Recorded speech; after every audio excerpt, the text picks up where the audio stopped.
नमस्कार दोस्तों, एवरेज का हम लोग कुछ प्रॉपर्टी देखेंगे। क्या क्या प्रॉपर्टी उसे समझाने की मैं कोशिश कर रहा हूँ। ध्यान से सुनिएगा।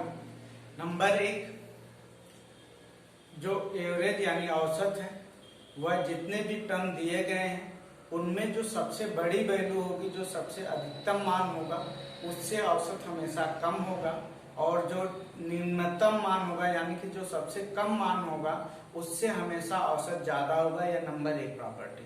दूसरी प्रॉपर्टी का पहला पार्ट मैं आपको बता रहा हूं। यहाँ पे यह है कि प्रत्येक पद में एक निश्चित संख्या को आप जोड़ोगे तो जो नया औसत होगा संख्याओं का, उसे पाने के लिए आपको क्या करना पड़ेगा, तो उसे पाने के लिए आपको पुराने औसत में उस निश्चित संख्या को जोड़ दोगे तो आपको संख्याओं का नया औसत मिल जाएगा। अब आगे दोस्तों हम लोग देखते हैं कि एग्जाम्पल से। तो एग्जाम्पल देखिएगा, हमने यहाँ पे संख्या लिख ली 41, 31, उसके बाद संख्या हमने लिख ली 43, उसके बाद हमने संख्या लिख ली 45। एक कोई भी रैंडम आप संख्या ले सकते हो। अब यहाँ पे आप इसका औसत निकालना चाहोगे तो कितना आएगा, 43। क्यों 43 आएगा? क्योंकि यह एक सीरीज है, समांतर श्रेणी, तो बीच वाला पद हो जाता है औसत। अब आपको एक निश्चित संख्या इन सभी में जोड़ना है, तो मैं इन सभी में 3 जोड़ रहा हूँ। आप इसमें 4, 5 जो इच्छा हो उससे जोड़ सकते हो, या अकॉर्डिंग टू क्वेश्चन जो पूछा जाएगा उससे जोड़ लेना। तो अब यहाँ पे हमने हर जगह 3 जोड़ा, तो 41 में 3 जोड़े तो हमारे पास 44 मिल गया, और 43 में 3 जोड़े तो हमारे पास 46 मिल गया, और 45 में 3 ऐड करते तो हमारे पास 48 हो गया। अब हमारा औसत कितना है, यहाँ पे 46 है।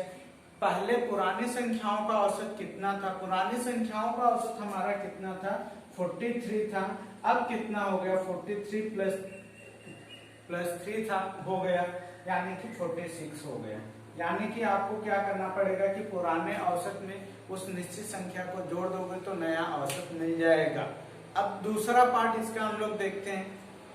यदि प्रत्येक संख्या से एक निश्चित संख्या को आप घटा देते हो तो जो नया औसत होगा वह कितना होगा। तो उसके लिए भी सेम कहानी, यहाँ पे हर जगह एक निश्चित संख्या को जोड़ो तो वहां पे हर जगह एक निश्चित संख्या को घटाओगे।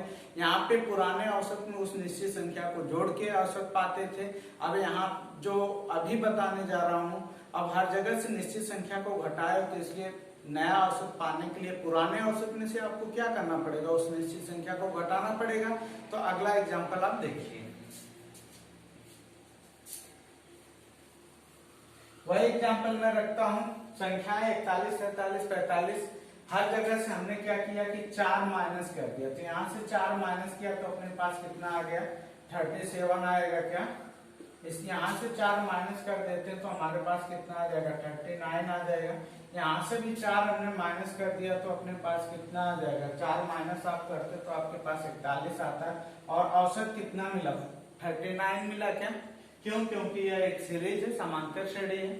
और आपको यहाँ से क्या कंक्लूजन क्या आपका निकला? कंक्लूजन आपका ये निकला कि जो पुराना औसत है उसमें से उस निश्चित संख्या को घटा दोगे तो आपका क्या हो जाएगा, आंसर मिल जाएगा। तो आप हर जगह से 4 को घटाए हो, इसलिए पुराने औसत में से इस 4 को घटा देते तो आपको आंसर क्या मिल जाएगा, 39 मिल जाएगा। अब इसका थर्ड पार्ट देखते हैं। थर्ड पार्ट में क्या है उसे देखिए। हम आपको संख्याएं लेके लिखते हैं। जैसे हमने पहली संख्या 42 लिख ली, उसके बाद की संख्या 44 लिख ली, उसके बाद की संख्या हमने 46 लिख ली, यानी 46। औसत क्या है, यह भी एक श्रेणी है, और समांतर श्रेणी है तो औसत हमेशा बीच का पद होता है। अब आपको मैं यह कहता हूं कि अब प्रत्येक संख्या में एक निश्चित संख्या से गुणा कर दो। तो प्रत्येक संख्या में जब निश्चित संख्या से गुणा कर दोगे तो जो नया औसत होगा वो कैसे प्राप्त होगा, तो उस नए औसत को पाने के लिए आपको क्या करना पड़ेगा कि पुराने औसत में उस निश्चित संख्या से गुणा करना पड़ेगा। जैसे यहाँ पे हमने प्रत्येक जगह 2 से मल्टीप्लाई कर दिया। आपको जिस संख्या से मल्टीप्लाई करने के लिए कहेगा आप उससे गुणा कर लेना।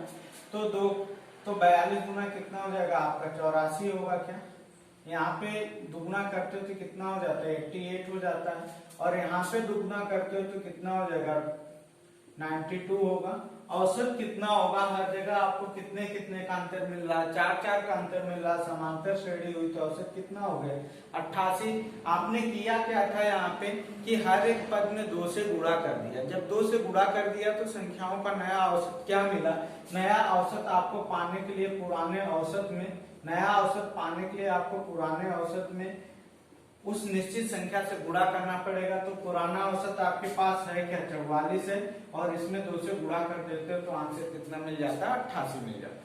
अब अगला मेथड इसका चौथा जो पार्ट है उसे आप देखिएगा। एग्जाम्पल यही है, देखिएगा क्या करना है।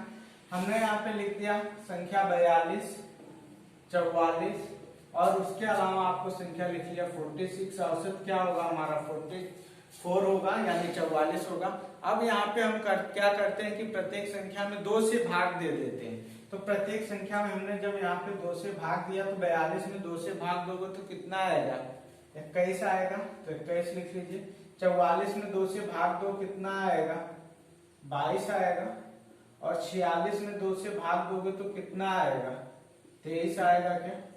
अब औसत कितना है, लगातार संख्याएं हैं यानी समांतर श्रेणी, तो औसत कितना मिल गया आपको 22 मिला। लेकिन पुराना औसत कितना था आपका 44 था। ये 44 आया कैसे, ये 22 आया कैसे, इस 44 में 2 से आपने भाग दिया। क्यों 2 से भाग दिया, क्योंकि प्रत्येक पद में आप 2 से भाग दे रहे हो, तो इसलिए नया औसत कैसे मिलेगा, नया औसत उस पुराने औसत में 2 से भाग देने पे मिलेगा। यदि आप 3 से प्रत्येक पद में भाग देते हो तो यहाँ पे 3 से आपको भाग देना पड़ता है। तो इस तरह से आपको एक कॉन्सेप्ट उम्मीद है कि क्लियर हुआ होगा। एक सवाल अक्सर पूछ लिया जाता है, उसको मैं आपको बोल रहा हूँ, ध्यान से सुनिएगा फिर सॉल्व करने की कोशिश करिएगा।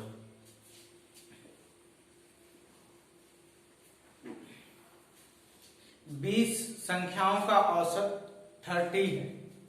20 संख्याओं का औसत कितना है 30 है। औसत कितना भैया 20 संख्याओं का 30 है। प्रत्येक पद में यानी कि प्रत्येक संख्या में 5 जोड़ दिया जाता है। प्रत्येक में क्या करते हैं 5 जोड़ देते हैं। तो संख्याओं का नया औसत क्या होगा, तो संख्याओं का नया औसत पाने के लिए आपको क्या करना पड़ेगा कि प्रत्येक में 5 को जोड़ रहे हैं, तो नया औसत पाने के लिए आपको पुराने औसत में उस 5 को जोड़ना पड़ेगा। पुराने औसत कितना है आपका 30 है, और इसमें 5 जोड़ दोगे तो नया औसत कितना मिल जाएगा आपको 35 मिल जाएगा। एक सवाल और हम लोग लिखते हैं। सवाल यह है कि 40 संख्याओं का औसत, कितनी संख्याओं का औसत 40 संख्याओं का औसत 75 कितना है 75 है। प्रत्येक संख्या से 3 माइनस कर देते हैं। प्रत्येक संख्या से 3 माइनस करते हैं। प्रत्येक से कितना माइनस करते हो 3 माइनस करते हो, तो संख्याओं का नया औसत क्या होगा। नया औसत के लिए अब पुराने औसत में से हर जगह से जब 3 माइनस कर रहे हो तो पुराने औसत से भी कितना माइनस करना पड़ेगा 3 माइनस करना पड़ेगा। इस तरह से आपका आंसर क्या होगा 72 होगा। अब दोस्तों आगे हम लोग चलते हैं, कुछ अच्छे सवालों पे काम करते हैं। एक सवाल आपके एसएससी में कई बार पूछा हुआ है, छोटा सा सवाल है, ध्यान से सुनिएगा।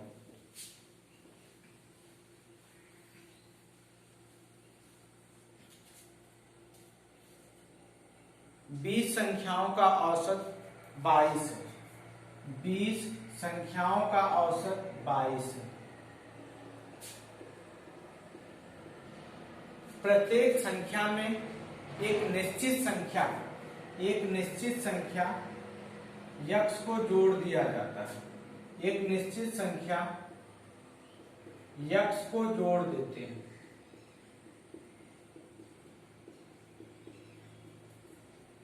तो संख्याओं का नया औसत यानी न्यू एवरेज, नया औसत 24 हो जाता है। नया औसत 24 हो जाता है। तो यक्स का मान बताइए। तो आपसे यक्स का मान बताने के लिए कह रहे हैं। तो पुराना औसत कितना आपका, पुराना औसत आपका कितना है 22।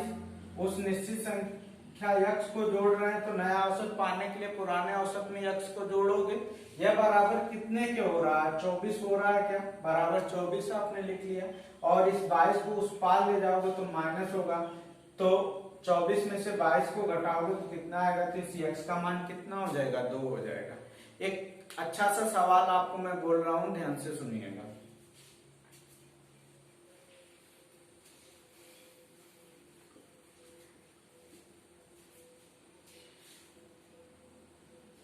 पंद्रह संख्याओं का औसत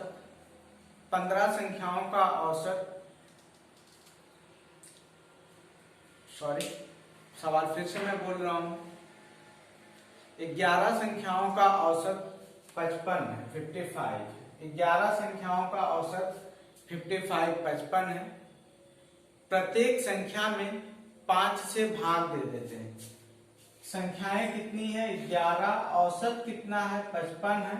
आपसे कहा क्या जा रहा है कि प्रत्येक में 5 से भाग दे रहे हैं, प्रत्येक में 5 से भाग देना है। फिर प्रत्येक संख्या में 3 को जोड़ देते हैं। फिर प्रत्येक संख्या में 3 को जोड़ देते हैं। प्रत्येक संख्या में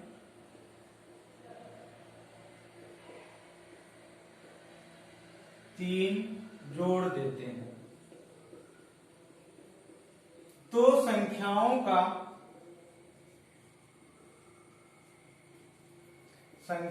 का नया औसत क्या होगा। अब दोस्तों देखो, आपको हमने बेसिक बता चुके हैं, तो उसे देखिएगा। तो संख्याओं का औसत कितना है, 55, तो 55 लिख लिया। किससे भाग देने की बात कर रहे हैं, सबसे पहले 5 से भाग दे रहे हैं। तो जब प्रत्येक संख्या में 5 से भाग दोगे तो नया औसत क्या मिलेगा, 55/5 मिलेगा क्या, तो आपने 55/5 लिख लिया। फिर उसके बाद भाग देने के बाद क्या कर रहे हैं कि हम प्रत्येक संख्या में 3 भी जोड़ेंगे। तो इस 55/5 में 3 जोड़ दिए, 55 में 5 से भाग दिए तो 11 आया, और इस 11 में 3 जोड़ दोगे तो कितना हो जाएगा, 14 हो जाएगा। एक आज का आखिरी सवाल, ध्यान से सुनिएगा। कुछ गुलदस्ते हैं और प्रत्येक गुलदस्ते में फूलों की संख्या 6 है। प्रत्येक गुलदस्ते में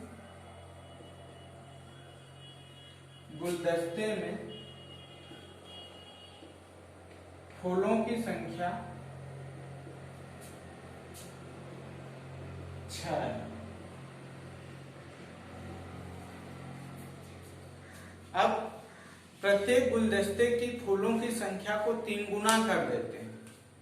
प्रत्येक गुलदस्ते में फूलों की संख्या को 3 गुना कर देते हैं।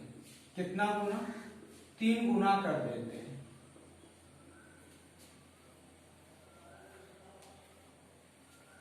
3 गुना कर देते हैं तो अब गुलदस्ते में औसत फूलों की संख्या क्या होगी, तो अब गुलदस्ते में औसत फूलों की संख्या क्या होगी। तो इसके लिए आपको क्या करना पड़ेगा, ध्यान से सुनिए। अब यहाँ पे तो आपको औसत तो डायरेक्टली दिया नहीं। प्रत्येक गुलदस्ते में फूलों की संख्या 6 होने का मतलब क्या है कि अभी शुरुआत में औसत फूलों की संख्या जो है वो कितनी है, 6 है, तो 6 है। अब प्रत्येक गुलदस्ते में फूलों की संख्या को 3 गुना करने का मतलब कि जितना पहले था उसका 3 गुना। तो पहले कितना औसत था, 6 था, तो अब 6 गुणे 3 कर दिए, तो अब गुलदस्तों में नया औसत कितना हो जाएगा, 18 हो जाएगा। Thank you class.